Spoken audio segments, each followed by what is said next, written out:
सांगलीत महिला आयोग आपल्या दारी या उपक्रमाच्या माध्यमातून महिलांच्या प्रत्येक तक्रारीचे निवारण करण्याचा प्रयत्न असून सर्व यंत्रणातून तक्रारदाराला मदत करण्यात येत आहे। यातून तक्रारदाराला न्याय देऊन महिलांची सुरक्षितता व संरक्षणासाठी राज्य महिला आयोग कटिबद्ध असल्याची ग्वाही आयोगाच्या अध्यक्षा रुपालीताई चाकणकर यांनी दिली।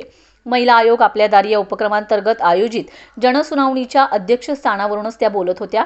जिल्हा नियोजन समिती सभागृहात झालेल्या या जनसुनावणीस आमदार इद्रिस नायकवडी, जिल्हाधिकारी अशोक काकडे, पोलीस अधीक्षक संदीप घुगे, जिल्हा परिषद मुख्य कार्यकारी अधिकारी विशाल नरवाडे, महानगरपालिका आयुक्त सत्यम गांधी, आयोगाच्या सदस्य सचिव नंदिनी आवडे, महिला व बाल विकास अधिकारी वर्षा पाटील आदी मान्यवर व्यासपीठावर उपस्थित होते। या जनसुनावणीत 55 तक्रारींचा निपटारा करण्यात आलाय। शासनाने महिलांच्या सुरक्षिततेसाठी कडक तरतुदी केलेत।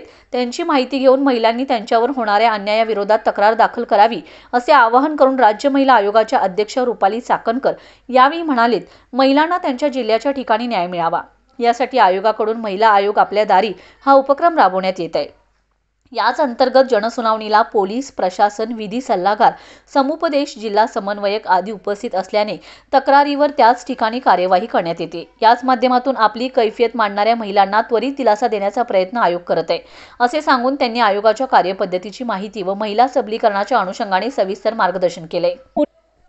हुंडा, बालविवाह, विधवा आदी प्रथा व प्रकार बंद करून स्त्रीला सन्मानाची वागणूक मिळावी अशी अपेक्षा व्यक्त करून अध्यक्ष रुपाली चाकणकर म्हणालेत, महिलांनीही आत्मविश्वासाने आयुष्य जगावे।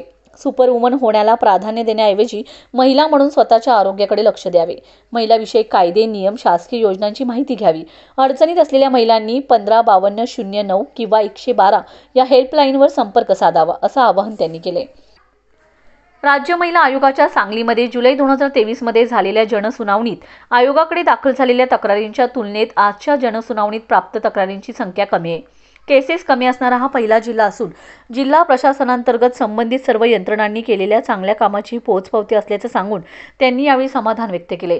तसेच जिल्हा प्रशासन, जिल्हा परिषद यांनी महिलांच्या आरोग्यावर भर दिल्याबद्दल, पोलीस दलाच्या महिलांच्या सुरक्षिततेबद्दलच्या उपक्रमांबद्दल आणि महानगरपालिकेच्या सुसज्ज रुग्णालयाचा आवर्जून उल्लेख करून विशेष कौतुक केले।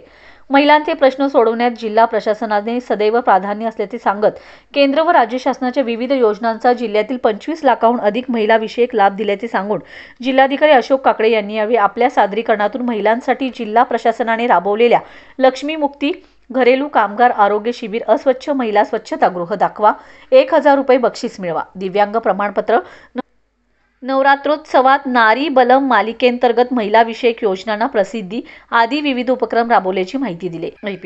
मुख्य कार्यकारी अधिकारी विशाल नरवाडे यांनी जिल्हा परिषदेच्या वतीने ॲनिमिया मुक्तीसाठी राबवण्यात येत असलेल्या उपक्रमांची माहिती दिली। ग्रामीण भागात अंगणवाडी सेविका, आशा सेविका गावाच्या आरोग्याचा रथ 75% ओढतात। त्यांच्या माध्यमातून शासकीय योजनांची माहिती व महिलांचे आरोग्य यावर भर देत असल्याचं सांगितलंय।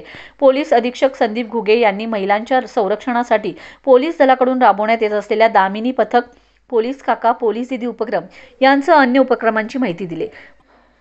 महिला आयोगाच्या माध्यमातून राज्य शासनाच्या महिलांसाठी असणाऱ्या योजना महिलांपर्यंत नेण्याचा प्रयत्न करत असल्याचे सांगून आयोगाच्या सदस्या सचिव नंदिनी आवडे यांनी महिलांचा शासनावरील विश्वास अबाधित ठेवण्याचा आणि तो वाढत राहील यासाठी प्रयत्नरत असल्याचं सांगितलंय।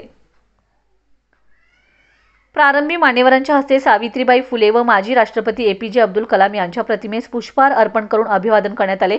तसेच यावेळी मान्यवरांच्या हस्ते दीप प्रज्वलन करण्यात आले। या जनसुनावणीत सांगली जिल्ह्यातील महिलांकडून तक्रारी दाखल झालेत। यामध्ये वैवाहिक, कौटुंबिक 29 प्रकरणे, सामाजिक 9 प्रकरणे, मालमत्ता संदर्भात 7 प्रकरणे, कामाच्या ठिकाणी छळ 4 प्रकरणे व इतर 6 अशा एकूण 55 तक्रारींचा समावेश आहे। 3 पॅनेलच्या माध्यमातून या तक्रारींवर सुनावणी घेण्यात आली। या तक्रारींचा निपटारा करण्यासाठी आवश्यक कार्यवाही करण्यात आली।